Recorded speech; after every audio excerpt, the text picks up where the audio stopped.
Science का chapter 11 जिसका title है इलेक्ट्रिक करेंट्स एंड सर्किट्स। इस पूरे चैप्टर में जितना भी टॉपिक गिवन है सभी को हमने डिटेल में डिस्कस कर लिया था चैप्टर स्टडी वाले वीडियो में।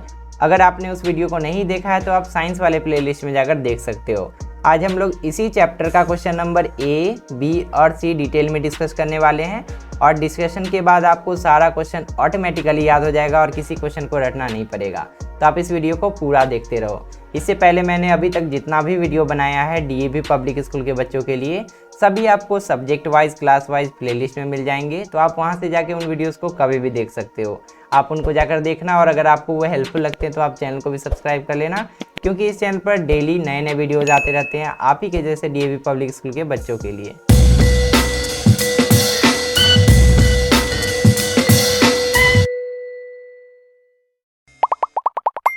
सबसे पहला क्वेश्चन नंबर ए में बोला गया है फिल इन द ब्लैंक्स। जितना भी इनकम्प्लीट स्टेटमेंट है सभी को हमें फिल करके एक मीनिंगफुल कंप्लीट स्टेटमेंट बनाना है।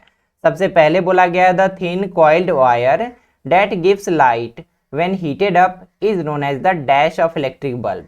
इलेक्ट्रिक बल्ब में एक थिन कॉइल्ड वायर होता है जो कि जब गर्म होता है ना तो उससे लाइट निकलती है। तो उस थिन लाइट वायर को हम लोग क्या बोलते हैं? तो उसको हम लोग फिलामेंट बोलते हैं। तो हम लोग यहाँ पे फिलामेंट फिल करेंगे। उसके बाद 2 नंबर में बोला गया है an electric device needs at least dash terminals. एक इलेक्ट्रिक डिवाइस में कम से कम कितना टर्मिनल होना चाहिए, मतलब उसमें कितना इनपुट होना चाहिए। तो आप देखोगे कोई भी बल्ब रहेगा या कोई भी फैन रहेगा उसमें 2 टर्मिनल कम से कम होता ही है, उसके बाद ही वो काम करता है। तो हम लोग यहाँ पे फिल करेंगे एटलीस्ट 2 टर्मिनल्स। उसके बाद 3 नंबर में पूछा गया है an electric bulb glows when a dash flows through it. Electric bulb कब जलता है, उसमें क्या फ्लो करता है तब वो जलता है। तो जब उसमें करंट फ्लो करता है तब वो जलता है। हम लोग यहाँ पे करंट फिल करेंगे। 4 नंबर में पूछा गया the device that is use to break और make an electric circuit is called an dash. एक ऐसा डिवाइस होता है जो कि इलेक्ट्रिक सर्किट में लगा होता है। मान लेते हैं ये बल्ब है और ये बैटरी है। बल्ब और बैटरी के कनेक्शन बनने के बीच में ही हम लोग एक डिवाइस लगा देते हैं, ये वाला डिवाइस। इसको हम लोग क्या बोलते हैं? इसका काम होता है कि ये सर्किट कभी भी मेक कर सकता है, यानी कि सर्किट को कंप्लीट कर सकता है, जैसे कि बल्ब में करंट चले जाएगा और बल्ब जलने लगेगी। और कभी भी सर्किट को ब्रेक कर सकता है, जिससे कि बल्ब में करंट जाना बंद कर देगा और बल्ब बुझ जाएगी। तो इस डिवाइस को हम लोग क्या बोलते हैं? इसको हम लोग बोलते हैं स्विच। तो हम लोग यहाँ पे स्विच फिल करेंगे। उसके बाद 5 नंबर में पूछा गया the materials which easily let electricity to flow through them are called dash।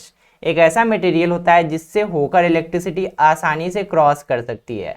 तो ऐसे मटेरियल्स को हम लोग क्या बोलते हैं? ऐसे मटेरियल्स को हम लोग कंडक्टर्स बोलते हैं। तो यहाँ पे हम लोग कंडक्टर फिल करेंगे। उसके बाद सबसे अंतिम स्टेटमेंट है electric current dash pass through a sheet of plastic. एक शीट ऑफ प्लास्टिक अगर हम लोग लें, प्लास्टिक का शीट लें, तो क्या उससे इलेक्ट्रिक करंट पास कर पाएगा? नहीं कर पाएगा ना। तो हम लोग यहाँ पे फिल करेंगे electric current can not pass through a sheet of plastic. यहाँ पे कैन नॉट फिल होगा। अब सॉल्व करते हैं क्वेश्चन नंबर बी को। बी में हमें बोला गया है राइट ट्रू और false for the following statements. सभी को हमें रीड करना है, सही है तो ट्रू लिखना है, गलत है तो फॉल्स लिखना है। पहला स्टेटमेंट यहाँ पे दिया है a dry cell stops working when the chemical in it gets used up. एक ड्राई सेल में केमिकल प्रेजेंट होता है, आपको पता है। ड्राई सेल यानी कि जिसमें कि एसिड नहीं होता है, कोई भी लिक्विड चीज़ नहीं होता है। तो ड्राई सेल में जब जितना भी केमिकल्स प्रेजेंट होता है जब वो यूज्ड अप हो जाता है, एग्जॉस्ट हो जाता है, तो वो काम करना बंद कर देता है। तो ये जो स्टेटमेंट है बिल्कुल सही है, यहाँ पे हम लोग ट्रू लिखेंगे। दूसरा स्टेटमेंट यहाँ पे दिया है electric current is taken to flow from negative terminal of electric cell to positive terminal of electric cell. Electric current जो होता है ना इलेक्ट्रिक सेल के नेगेटिव टर्मिनल से लेकर पॉजिटिव टर्मिनल तक जाता है, ये बोला गया है। तो ये जो स्टेटमेंट है बिल्कुल गलत है। इलेक्ट्रिक करंट पॉजिटिव टर्मिनल से निकलकर नेगेटिव टर्मिनल में जाता है, उसका अपोजिट नहीं। ये वाला स्टेटमेंट इस हिसाब से फॉल्स हो जाएगा। हम लोग यहाँ पे फॉल्स लिखेंगे।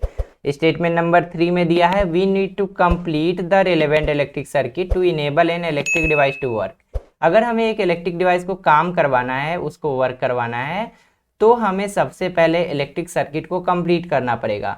कहीं पे भी इलेक्ट्रिक सर्किट ब्रेक नहीं होना चाहिए, तभी ये काम करेगा। तो ये जो स्टेटमेंट है बिल्कुल सही है, यहाँ पे हम लोग ट्रू लिखेंगे। अगर कहीं पे ब्रेक हो जाता तो ये इलेक्ट्रिक डिवाइस काम नहीं कर पाता, क्योंकि यहाँ तक करंट ही नहीं पहुँच पाता है कि नहीं।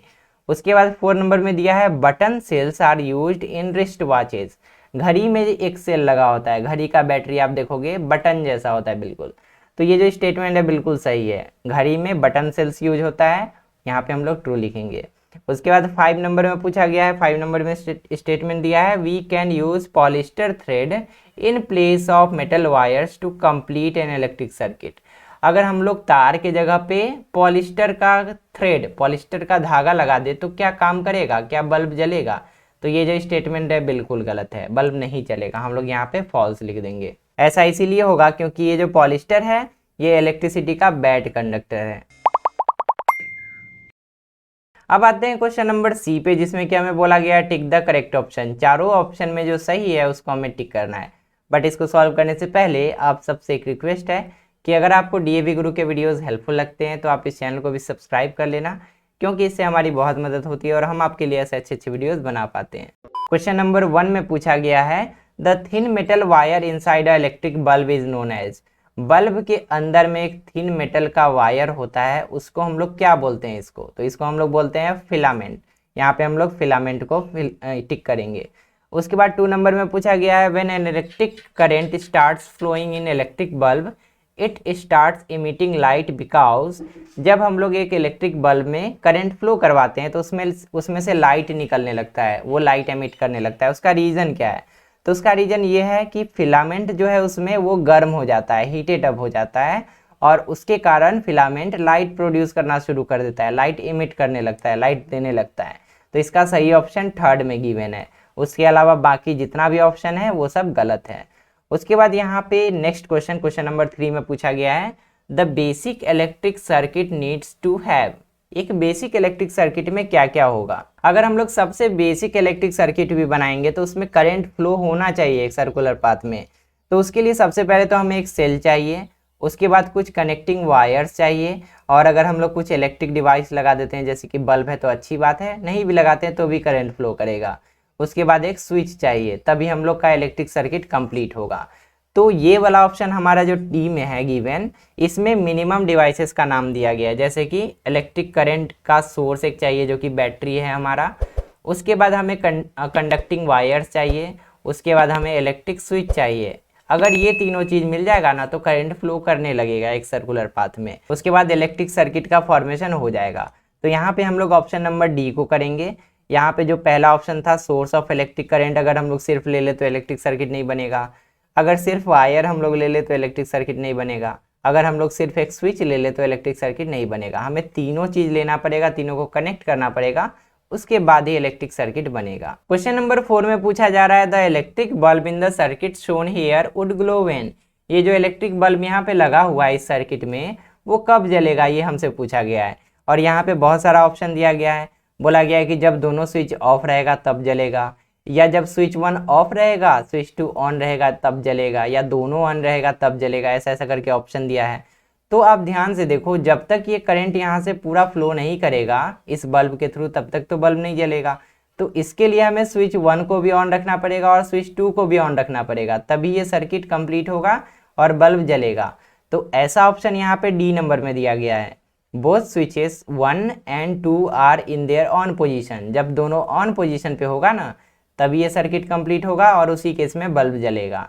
तो हम लोग यहाँ पे ऑप्शन नंबर डी को टिक करेंगे। अब आते हैं सबसे लास्ट क्वेश्चन, क्वेश्चन नंबर 5 पे। इसमें हमें बोला गया है the relevant examples have been correctly tabulated only in table. यहाँ पे 2 एग्जाम्पल दिया गया है सब सारे ऑप्शन में, कंडक्टर्स का भी 2 एग्जाम्पल है और इंसुलेटर का भी 2 एग्जाम्पल है। तो इसमें सही एग्जाम्पल दिया गया है किस ऑप्शन में वो हमें बताना है। तो यहाँ पे देखो कंडक्टर के अंदर सिल्वर और कॉपर लिखा है, ये तो सही है, बट इंसुलेटर के अंदर बेकेलाइट और गोल्ड लिखा है। तो गोल्ड जो है वो इंसुलेटर नहीं है, गोल्ड कंडक्टर है, तो ये वाला ऑप्शन तो सही नहीं है।